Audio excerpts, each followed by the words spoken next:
kita boleh kembali beribadah. Kami mengucapkan selamat beribadah bagi Bapak Ibu Saudara, jemaat sekalian, baik yang online di rumah maupun yang onsite di gedung gereja. Berikut kami akan menyampaikan beberapa info warta. Yang pertama, berita sukacita. Pada tanggal 12 Januari 2021, keluarga Bapak Yulianto Wirawan dan Ibu Felicia Sendis Manderos telah dikaruniai Tuhan seorang putra bernama Darren Bennett Wirawan. Kami keluarga besar Jemaat Kalam Kudus mengucapkan selamat berbahagia dan Tuhan memberkati. Berita sukacita yang lain, pada tanggal 12 Januari 2021, Bapak Roni Alusinsing berulang tahun. Kiranya Tuhan memberkati. Yang berikut berita duka cita, telah dipanggil Tuhan pada tanggal 16 Januari 2021 ke rumah Bapak di sorga, ibu dari Bapak Bertimais, Ibu Selma Kasialang, dan jenazah akan dimakamkan pada hari ini 17 Januari jam 1 siang, alamat dan dengan dalam Kecamatan Tikala. Hamba Tuhan dan majelis menyampaikan turut berduka cita, kiranya Tuhan memberi kekuatan penghiburan kepada keluarga. Kelas katekisasi akan dibuka pada bulan Januari bagi Bapak Ibu Saudari sekalian yang belum menerima baptisan kudus dan pengakuan percaya atau CD dan telah berusia 15 tahun, dapat mengikuti kelas katekisasi dan dapat mendaftarkan dirinya pada TU atau hamba Tuhan. Kelas katekisasi pernikahan juga akan dibuka pada bulan Januari bagi saudara-saudari jemaat sekalian yang akan melangsungkan pernikahan, dapat mendaftarkan diri untuk mengikuti kelas katekisasi pernikahan baik kepada TU maupun pada hamba Tuhan. Terakhir, info Cross Youth akan diadakan pada Jumat 22 Januari 2021 dan Cross Leader akan diadakan pada Senin 25 Januari 2021 jam 7:30 malam. Semuanya diadakan secara online atau secara virtual. Demikian info warta. Saya undang jemaat untuk berdiri, siapkan hati untuk kita beribadah. Selamat beribadah.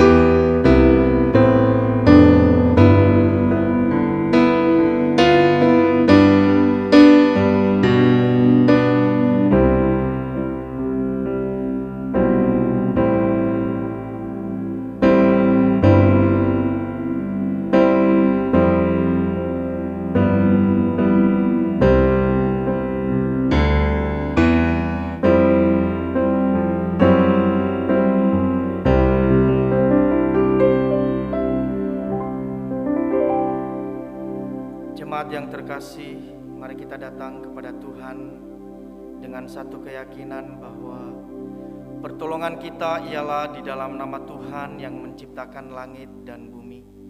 Kasih karunia, rahmat, dan damai sejahtera dari Allah Bapa dan Kristus Yesus Tuhan menyertai kita sekalian. Amin.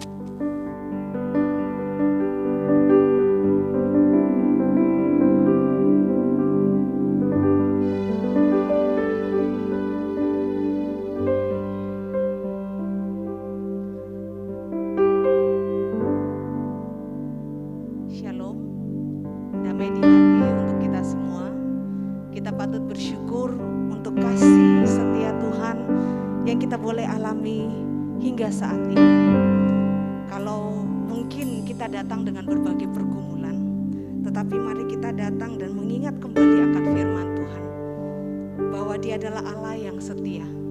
Marilah datang kepadaku semua yang letih, lesu, dan beban berat. Kita datang kepada Dia, kita datang membawa hidup kita kepadanya. Tuhan, ini aku datang kepadamu Aku tidak tahu mencari semua jawaban-jawaban dari Tuhan, tapi aku percaya hanya Engkau yang memberikan aku jawaban dari segala pergumulan.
sahabat terdekat kami pun tidak selalu ada untuk kami. Tapi Engkau adalah Allah yang menjadi sahabat sejati kami. Dalam suka dan duka, Engkau selalu ada untuk kami. Terima kasih Tuhan Yesus, kalau hari ini kami boleh diberikan kesempatan, boleh bersekutu, beribadah dengan saudara seiman kami. Kami berdoa, kiranya kami semua diberikan kekuatan dan nikmat di dalam mengikuti ibadah. Kami berdoa juga, ampuni segala dosa dan pelanggaran kami. Jikalau ada yang tidak berkenan kepadamu untuk kami masuk ke dalam hadirat-Mu yang suci dan kudus ini Tuhan. Inilah kami Tuhan Yesus, yang datang dengan segala pergumulan kami, yang datang dengan segala persoalan hidup kami. Dengan iman sesuai pujian ini, Kau adalah satu-satunya jawaban ke dalam setiap pergumulan kami. Kuatkan kami, teguhkan kami untuk melewati setiap pergumulan-pergumulan yang kami hadapi. Sebab hanya Engkaulah Tuhan Yesus, Tuhan penyembuhku, Tuhan pemulihku. Terima kasih Tuhan, jalannya ibadah kami ini kami serahkan kepadamu. Saudara seiman kami yang sedang beribadah di rumah secara online, bahkan kami yang ibadah saat ini secara onsite, kiranya Engkau memberkati kami, setiap jaringan, setiap peralatan yang kami gunakan di dalam nama Yesus Tuhan. Tuhan pakai semuanya sehingga ibadah kami boleh berjalan dengan baik. Dan sungguh Tuhan, kami hanya memuji dan memuliakan segala sesuatunya untuk hormat kemuliaan bagi nama-Mu. Inilah yang menjadi doa kami, ibadah kami dari awal pertengahan hingga akhirnya, kami serahkan hanya kepadamu. Di dalam nama Tuhan kami Yesus Kristus kami berdoa. Amin. Sekali lagi saya ucapkan shalom, selamat pagi Bapak Ibu Saudara sekalian yang dikasihi oleh Tuhan. Kita patut bersyukur kalau hari ini Tuhan masih memberikan kita kekuatan, kesehatan, meskipun kemarin kita cukup but-but karena cuaca sangat ekstrim di Manado. Tapi kita patut bersyukur kalau pagi hari ini Tuhan berikan cuaca yang cerah, cuaca yang indah sehingga kita boleh berkumpul bersama-sama dengan saudara seiman kita untuk beribadah. Mari yang ada di rumah dan ada di gereja saat ini, kita angkat pujian ini, angkatlah suaramu, puji dan sembahkan Suara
sukacita surga nyata penuhi hidup kita semua. Bapak Ibu Saudara sekalian yang ada di rumah dan di gereja, mari saat ini masih dengan sikap berdiri, kita akan mengikrarkan pengakuan iman rasuli. Dengan gereja di segala abad dan di segala tempat, kita mengikrarkannya bersama-sama demikian. Pengakuan iman rasuli. Aku percaya kepada Allah, Bapa yang Maha Kuasa, Khalik langit dan bumi, dan kepada Yesus Kristus, anaknya yang tunggal Tuhan kita, yang dikandung dari Roh Kudus, lahir dari anak darah Maria, yang menderita sengsara di bawah pemerintahan Pontius Pilatus, disalibkan, mati dan dikuburkan, turun ke dalam kerajaan maut. Pada hari yang ketiga, bangkit pula dari antara orang mati, naik ke surga, duduk di sebelah kanan Allah, Bapa yang Maha Kuasa, dan dari sana ia akan datang untuk menghakimi orang yang hidup dan yang mati. Aku percaya kepada Roh Kudus, gereja yang kudus dan am, persekutuan orang kudus, pengampunan dosa, kebangkitan tubuh, dan hidup yang kekal. Amin. Silakan duduk Bapak Ibu Saudara sekalian yang ada di rumah dan di gereja saat ini. Mari kita siapkan hati kita untuk merenungkan kebenaran firman Tuhan. Menjadi ayat penuntun kita pada pagi hari ini terambil dari Mazmur 90 ayat 12. Bunyinya demikian. Ajarlah kami menghitung hari-hari kami sedemikian, hingga kami beroleh hati yang bijaksana. Sambil kita mempersiapkan hati kita dan sesuai dengan ayat penuntun kita ini, mari kita angkat pujian, ajar kami Tuhan menghitung hari-hari kami, agar kami beroleh hati yang bijaksana.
Tuhan, kami sangat bersyukur kepada Tuhan karena kasih setia Tuhan yang tidak henti-hentinya Tuhan nyatakan kepada kami. Sehingga hari ini Tuhan, kami ada sebagaimana kami ada. Di dalam menjalani kehidupan kami, mungkin banyak sekali tantangan-tantangan yang ada yang kami hadapi. Namun Tuhan, Engkau yang terus memberikan kekuatan kepada kami. Engkau memberikan hikmat, bahkan juga Engkau yang menolong kami. Sehingga hari ini ketika kami datang kepada Tuhan, kami terus merindukan untuk mempermuliakan Engkau melalui kehidupan kami. Oleh karena itu Tuhan, tuntun kami di dalam kebenaran firman-Mu, sehingga kami bisa menjalani kehidupan kami yang sungguh-sungguh diterangi oleh firman Tuhan. Dan kami terus memandang kepada Yesus Kristus. Sebentar Tuhan, kami akan membaca merenungkan firman-Mu. Roh Kudus-Mu menguasai seluruh hati dan pikiran kami. Terlebih hamba-Mu yang Tuhan percayakan untuk menguraikan materi firman Tuhan pada hari ini. Mohon Tuhan yang senantiasa memberkati hamba-Mu sehingga dapat menyampaikan dengan baik dan firman ini bisa menjadi berkat bagi setiap kami. Inilah doa kami Tuhan. Di dalam nama Tuhan Yesus kami berdoa. Amin. Ya, shalom jemaat Tuhan. Begitu juga yang ada di rumah yang mengikuti online, saya menyapa kita selamat hari Minggu. Kita sangat bersyukur karena Tuhan terus menyertai kehidupan kita ya. Tentu kemarin banyak doa yang kita panjatkan kepada Tuhan akibat cuaca ekstrim ya. Dari beberapa berita pun ada yang mengatakan bahwa sudah ada korban begitu di Perkamil ya. Jadi kita terus mendoakan supaya Tuhan yang menolong dan menyertai kehidupan kita di kota Manado tercinta ini. Nah saudara yang terkasih, mari kita bersama-sama merenungkan satu bagian firman Tuhan yang terambil dari Filipi pasal yang keempat. Filipi pasal yang keempat ayat 11 sampai ayatnya yang ke-13. Sekali lagi Filipi pasal yang keempat ayat 11 sampai ayatnya yang ke-13. Saya bacakan kepada kita semuanya, beginilah firman Tuhan. Kukatakan ini bukanlah karena kekurangan, sebab aku telah belajar mencukupkan diri dalam segala keadaan. Aku tahu apa itu kekurangan dan aku tahu apa itu kelimpahan.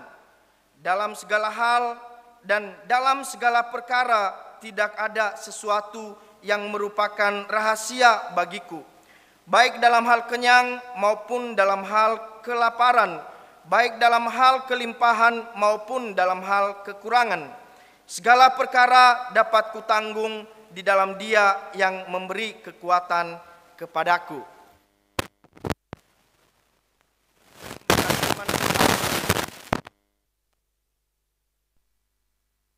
Dan melakukan firman Tuhan di dalam kehidupan kita sehari-hari. Nah saudara, tema kita hari ini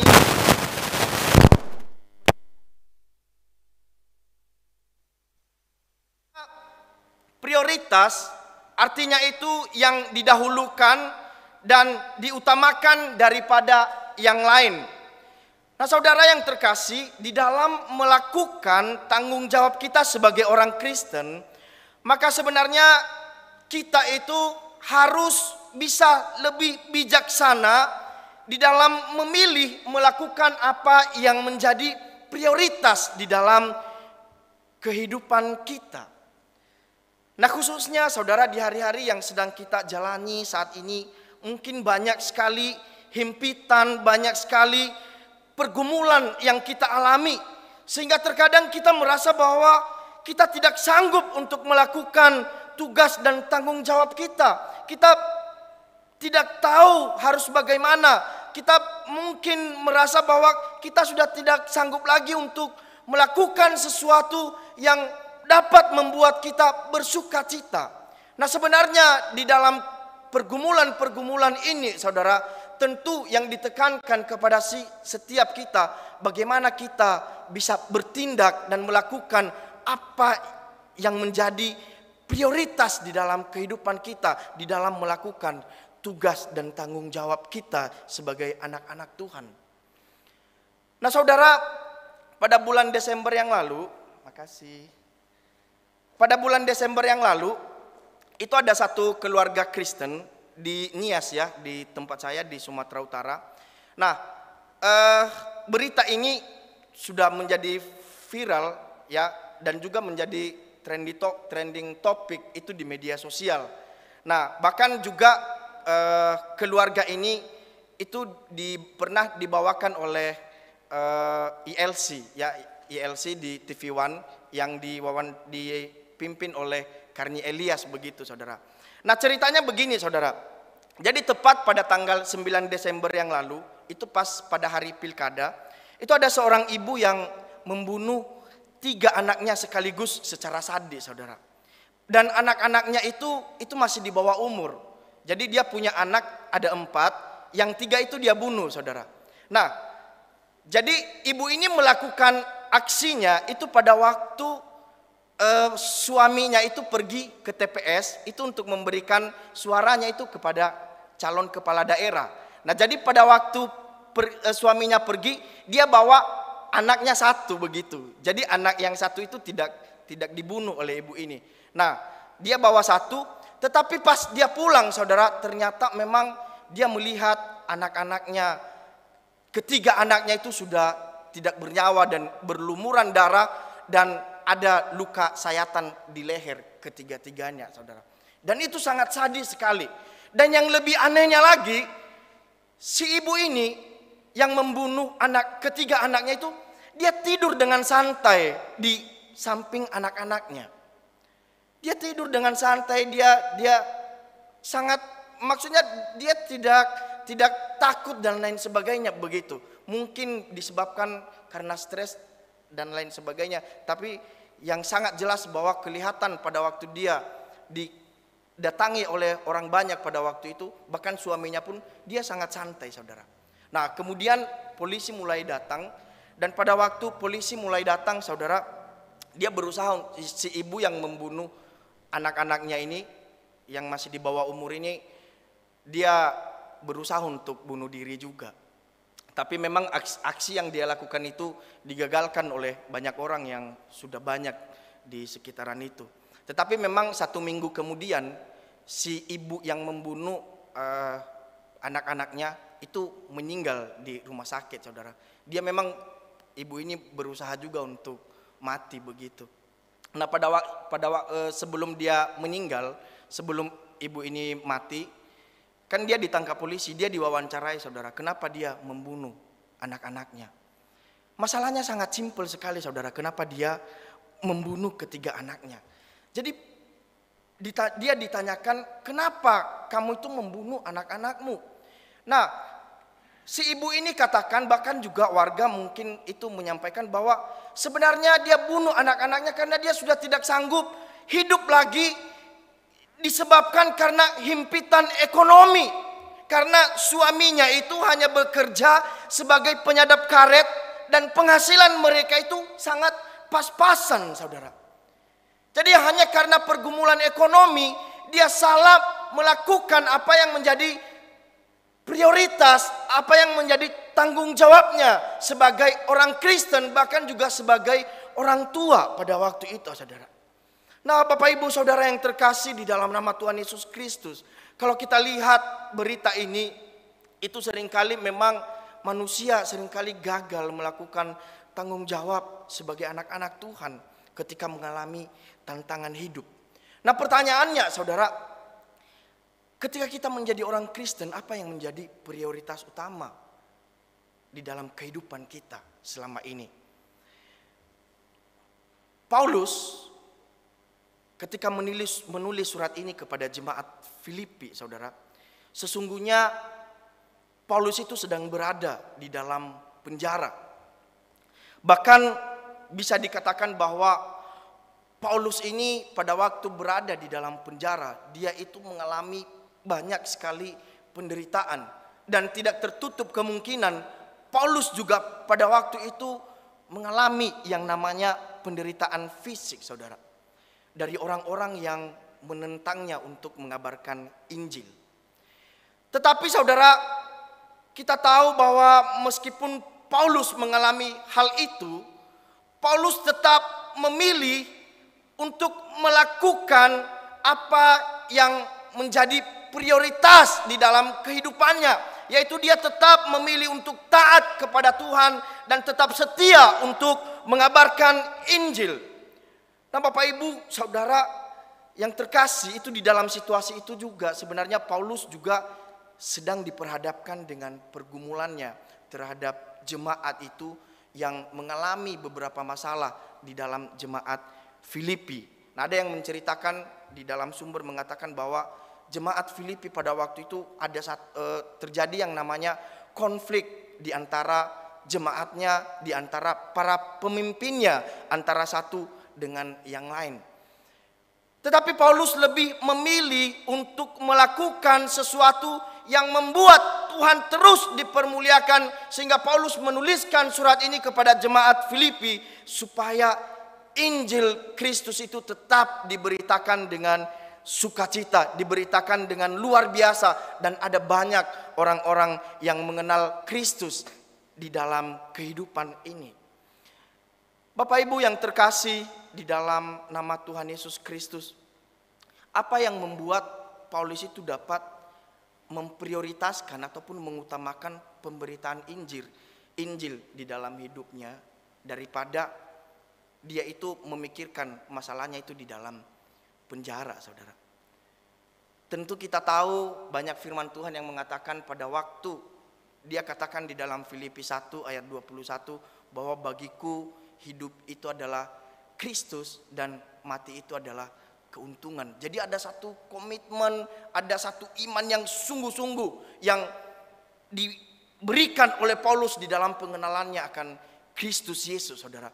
Tetapi di dalam bagian firman Tuhan ini juga dikatakan bahwa kenapa Paulus itu benar-benar memikirkan yang namanya pemberitaan Injil di dalam kehidupannya. Dia benar-benar memikirkan bagaimana supaya Kristus Yesus itu dapat dikenal oleh banyak orang, saudara. Karena memang kita tahu juga bahwa Paulus itu sesungguhnya itu sangat percaya akan pemeliharaan Allah yang mutlak di dalam kehidupannya, saudara. Nah, firman Allah dengan jelas itu mengajarkan tentang pekerjaan Allah dan pemeliharaannya di dalam kehidupan umatnya. Nah, kalau kita lihat sebenarnya kata pemeliharaan itu bisa diambil di dalam kata providence, ya. Jadi ini berasal dari dua suku kata. Jadi pro dan video. Nah, kalau pro itu berarti dia dikatakan sebelum, video itu berarti melihat, saudara. Nah, yang artinya itu sebenarnya bahwa Allah itu telah memelihara mereka sebelumnya, dan juga mereka itu percaya bahwa hari depan pun Allah akan terus memeliharanya. Nah, Bapak Ibu, apa kaitannya dengan ayat 11 yang dikatakan bahwa ketika Paulus mengatakan bahwa kukatakan ini bukanlah karena kekurangan, sebab aku telah belajar mencukupkan diri di dalam segala keadaan. Nah, Bapak Ibu, di situ dikatakan bahwa aku telah belajar mencukupkan diri. Ada kata belajar di sana dan ada kata mencukupkan diri. Artinya apa, saudara? Artinya ketika saudara dan saya itu percaya atas pemeliharaan Allah, maka setiap anak-anak Tuhan yang mengalami yang namanya tantangan hidup itu tidak akan membuat mereka itu menyerah, tidak akan membuat mereka itu down di dalam menjalankan kehidupan mereka, di dalam menjalani setiap tantangan dan pergumulan mereka, melainkan mereka itu akan senantiasa semakin hari semakin tahan uji, saudara. Dan itu juga Paulus katakan di dalam kitab Yakobus bahwa ketika anggaplah sebagai suatu kebahagiaan ketika engkau menghadapi berbagai banyak cobaan, saudara. Dan di bagian berikutnya di situ dikatakan bahwa mereka itu akan senantiasa akan menjadi tahan uji. Nah, Paulus di sini sesungguhnya sudah terbiasa di dalam menjalani pergumulannya dalam pekabaran Injil, saudara. Bahkan juga pergumulan-pergumulan yang lain berbicara tentang hal-hal yang berkaitan dengan fisiknya pun juga dia sudah terbiasa mengalami yang namanya tantangan itu, saudara.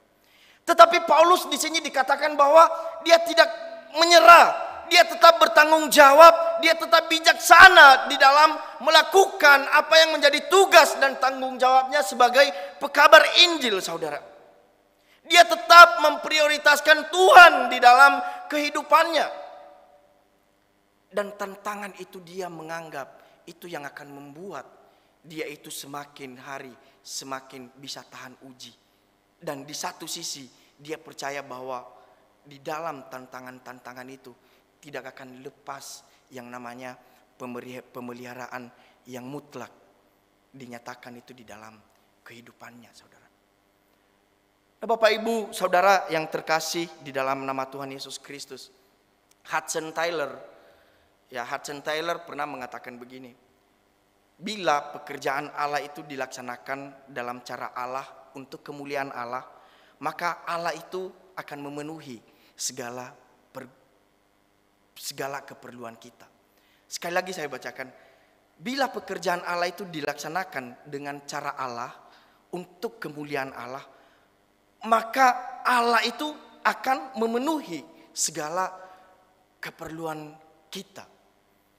Nah, Bapak Ibu, di sini kalau saya mencoba mengartikan kalimat ini bahwa sebenarnya yang menjadi prioritas di dalam kehidupan anak-anak Tuhan, bahwa carilah dahulu kerajaan Allah, utamakanlah dulu Tuhan di dalam kehidupanmu, barulah semuanya itu sebenarnya akan ditambahkan kepadamu. Maka kehidupan kita pun sebenarnya tetap ada di dalam pemeliharaan Tuhan, tetap ada di dalam penyertaan Tuhan, dan tetap ada di dalam perlindungan Tuhan. Kalau kita ingat kisah ataupun cerita tentang Yusuf, tentu kita tahu bahwa pada waktu Tuhan berbicara kepada Yusuf melalui mimpi Yusuf, di mana Yusuf menceritakan kepada keluarganya bahwa kelak itu dia akan menjadi seorang pemimpin sebenarnya, saudara. Dan seluruh keluarganya, baik orang tuanya maupun juga semua saudara-saudaranya itu akan sujud menyembah kepada dia. Yang artinya bahwa dia yang akan menjadi pemimpin di dalam kaum keturunan Yakub, saudara. Tetapi apa yang dialami oleh seorang Yusuf di dalam perjalanan hidupnya? Ketika setelah dia menceritakan itu kepada keluarganya, kepada ayahnya, justru sebaliknya yang dia hadapi, saudara. Yang dihadapi oleh Yusuf justru dia dijual oleh saudara-saudaranya. Yusuf ini dijadikan sebagai budak. Bahkan yang sangat lebih parahnya, Yusuf juga pada waktu itu hidup di dalam penjara. Banyak sekali penderitaan yang dialami oleh Yusuf di dalam kehidupannya, saudara.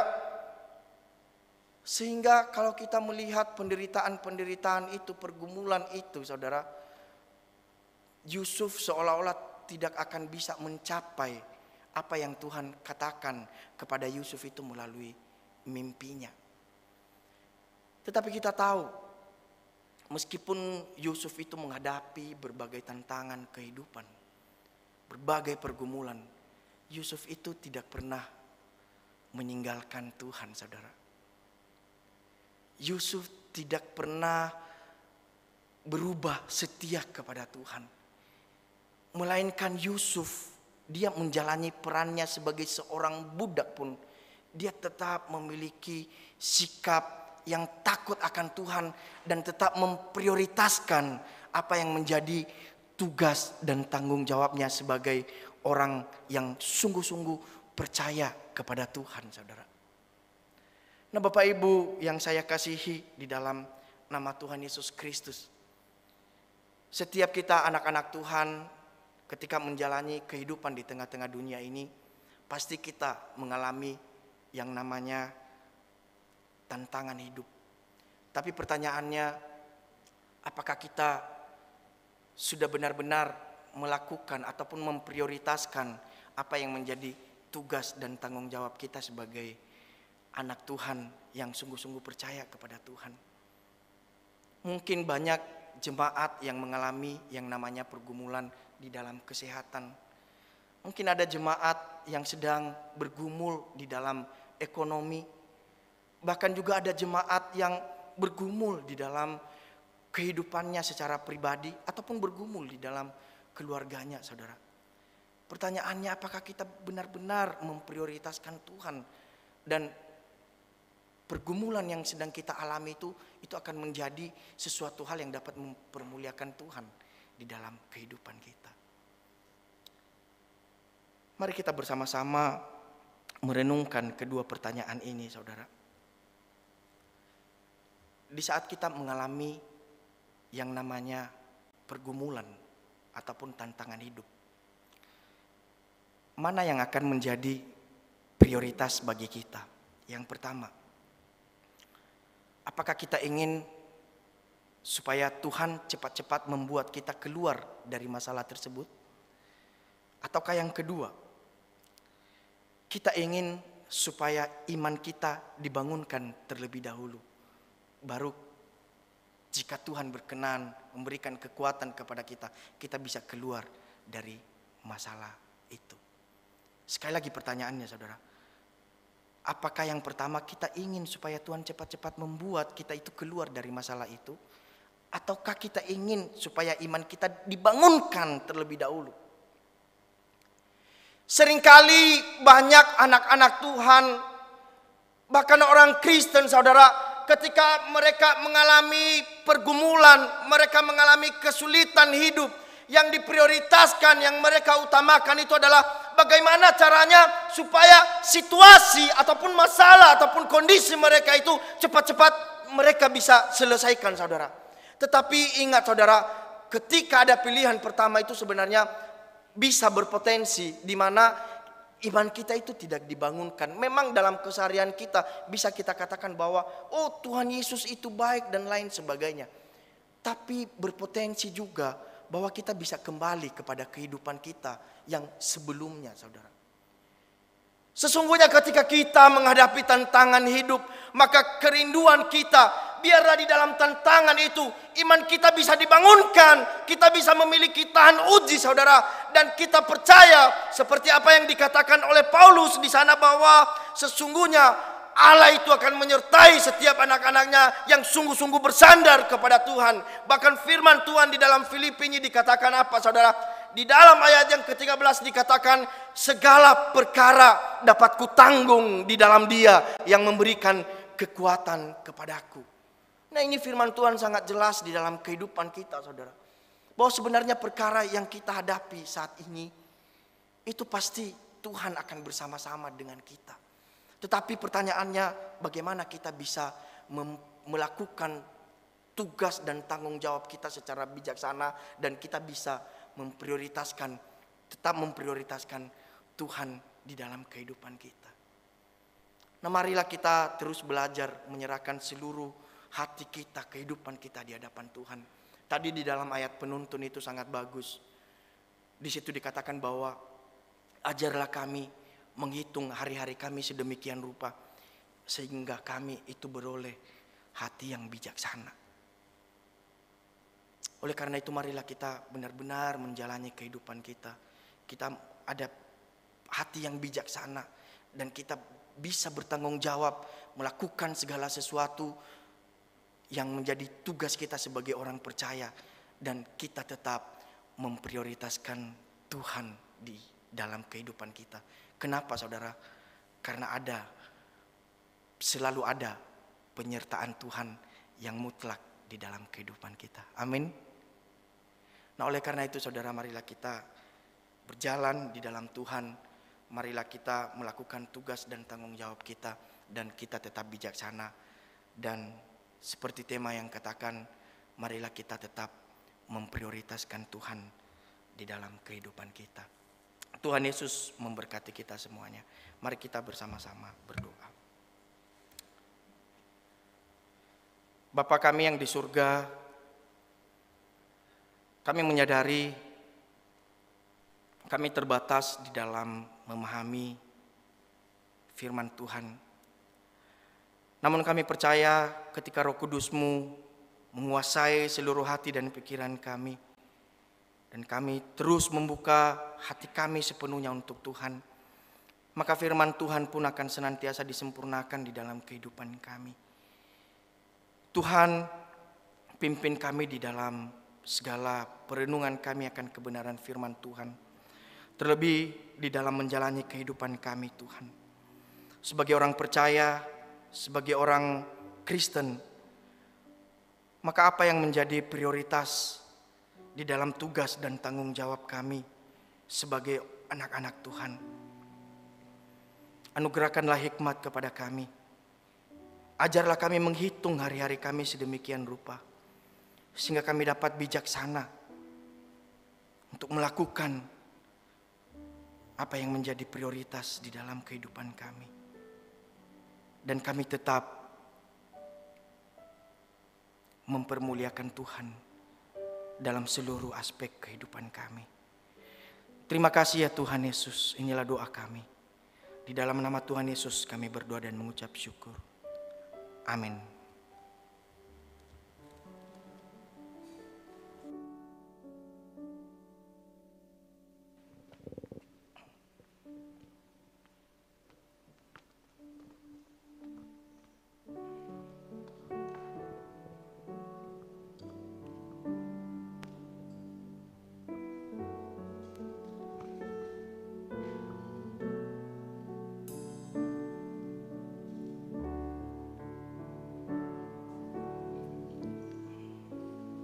Puji nama Tuhan untuk kebenaran firman Tuhan yang boleh kita renungkan bersama-sama.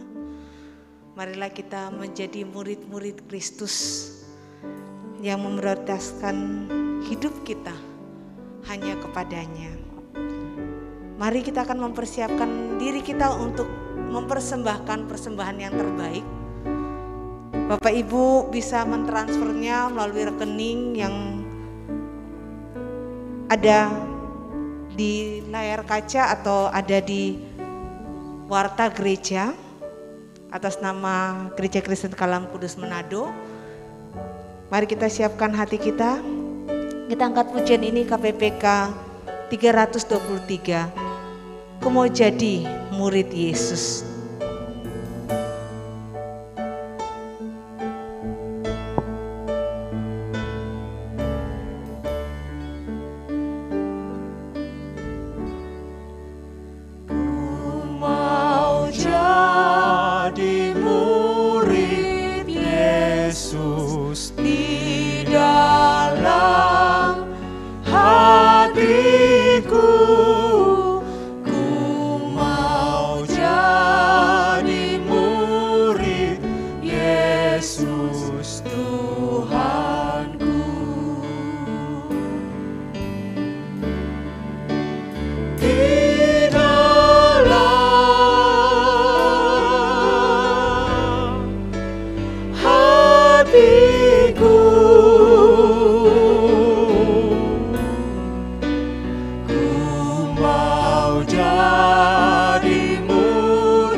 Yang keempat, ku mau lebih mirip Yesus.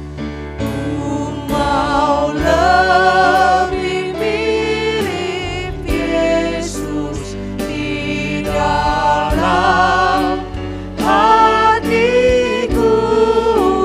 Ku mau lebih mirip Yesus Tuhanku. Di dalam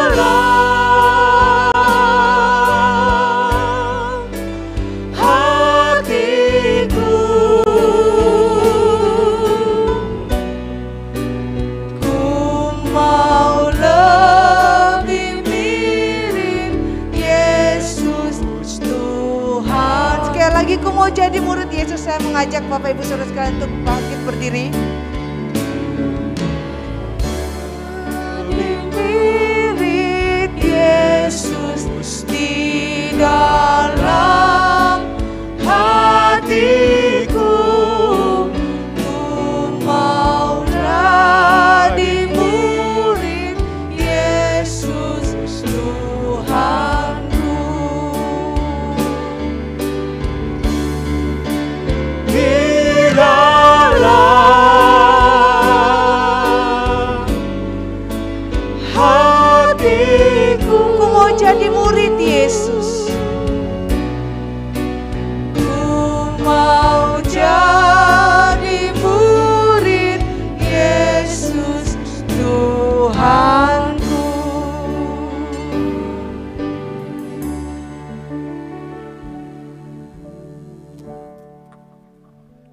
Mari jemaat kita satu di dalam doa. Tak putus-putusnya kami mau menaikkan puji dan syukur di hadapan Tuhan. Karena segala sesuatu yang telah Engkau nyatakan di dalam belas kasihan penyertaan-Mu bagi setiap kami anak-anak-Mu ya Tuhan. Kami percaya ya Tuhan, pada hari ini Engkau kembali memberkati kami melalui ibadah ini, melalui firman Tuhan yang menuntun kami kembali menjalani perjalanan kami sebagai seorang murid di tengah-tengah pandemik ini, bagaimana kami terus selalu boleh mengerti akan panggilan kami, yaitu hidup kami seutuhnya hanya untuk Tuhan. Terima kasih untuk hamba-Mu, Engkau memberkati penginjil Foira di dalam setiap pelayanan dia, keluarganya, Engkau yang tuntun dia. Biarlah sekali lagi di dalam anugerah-Mu Engkau memakai dia, sehingga semakin banyak jiwa yang mengenal Tuhan melalui pelayanannya. Ya Tuhan, kami pada hari ini juga bersyukur.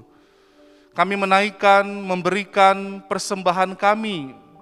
Biarlah Tuhan kiranya yang boleh sekali lagi menuntun kami di dalam mengelola persembahan yang menjadi milik Tuhan untuk kemuliaan Tuhan. Sekali lagi pimpin dan berikan hikmat bagi kami sebagai hamba-hamba-Mu di dalam pelayanan kemajelisan, untuk sekali lagi memakai semuanya untuk kemuliaan bagi nama Tuhan.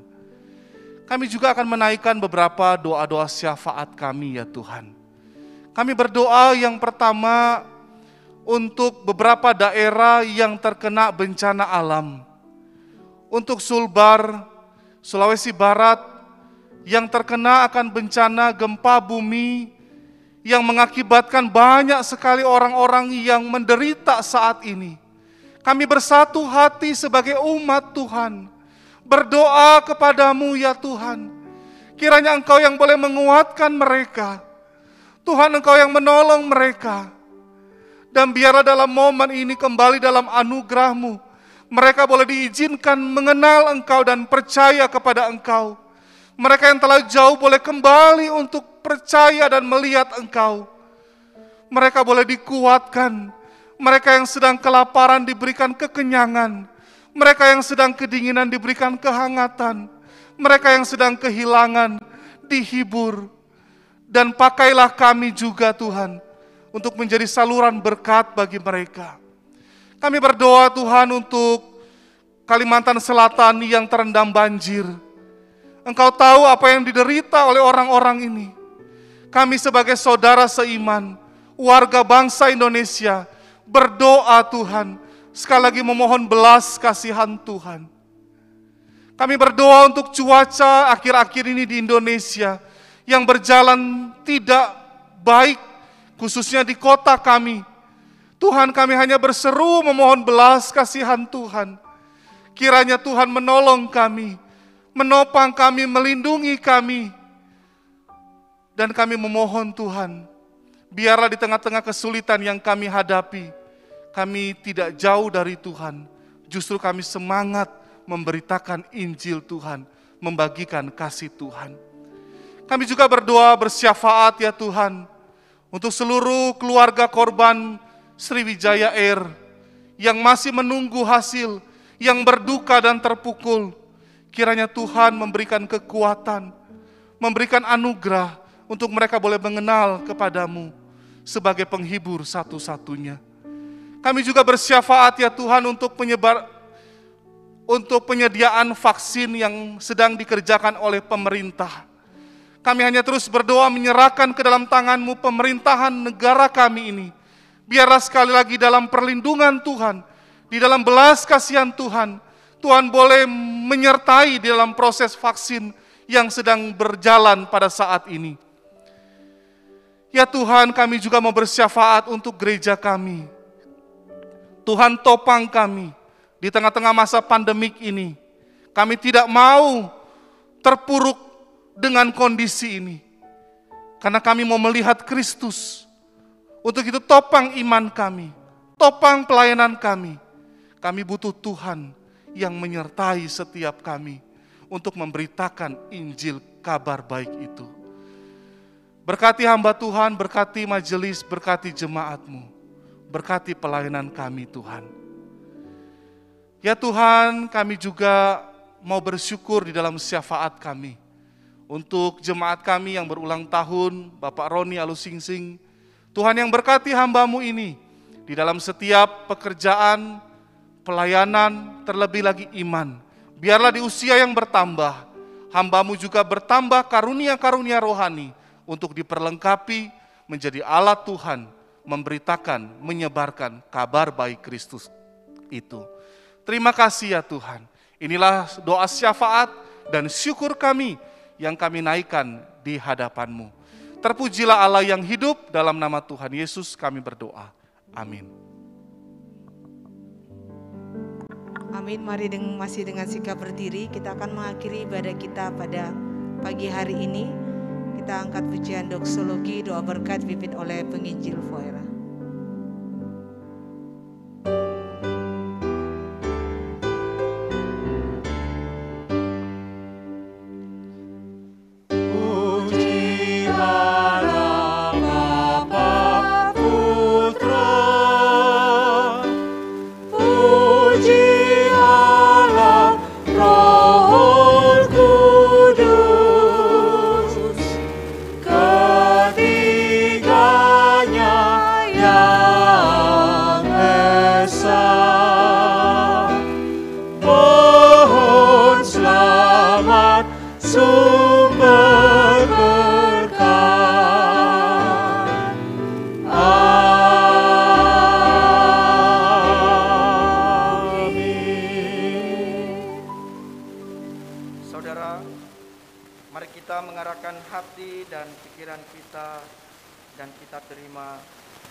Tuhan memberkati engkau dan melindungi engkau.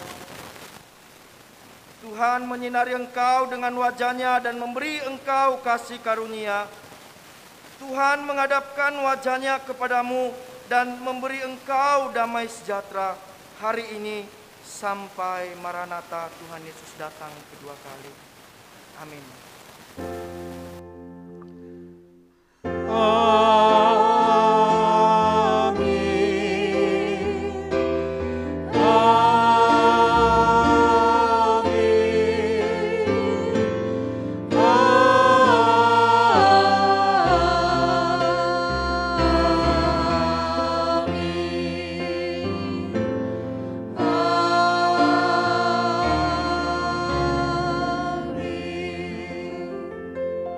Silakan duduk, silakan mengambil waktu teduh.